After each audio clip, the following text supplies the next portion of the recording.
Here are some questions to prayerfully ask yourself. Where do I spend the best hours of my day? Where do I turn to for rest, enjoyment, and pleasure? And are there things in my life that I can't imagine giving up?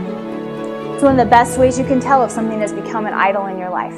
Can you imagine giving it up? Would you be willing, if God asked you to give it up? And if you're not, and even the good things in our life can become idols. Even if, we're in a relationship or we're married to somebody, or our family, those things can become idols if we're putting them above God. Sabina Warmbrett was such an amazing example of that. She had a husband that she loved, a child she loved, but she was willing to give them up for the sake of Christ. They were not idols in her life. I talked last night about the girl who said, I want to be close to God, but honestly, I'm spending more time on Facebook than I am praying and seeking Him. Where do you spend the best hours of your day? Do you wait until you're exhausted and then try to have a Bible study? Do you spend all your best energy on things that are not focused on the kingdom of God?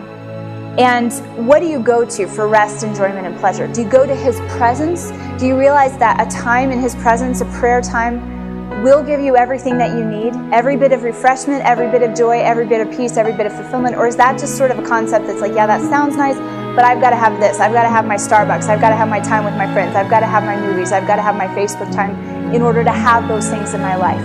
If everything like that were stripped away and you were thrown into a prison cell, would Jesus Christ be enough for you? I remember hearing a story about a man who was thrown into solitary confinement. This was over in China, for like a year of his life.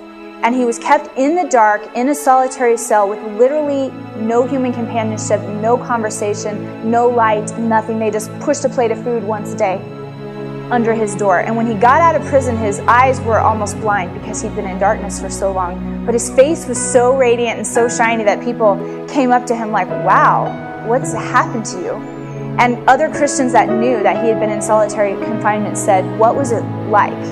How did you survive that? And he said, it was like a honeymoon with Jesus. He's like, I would love to do it again. I was so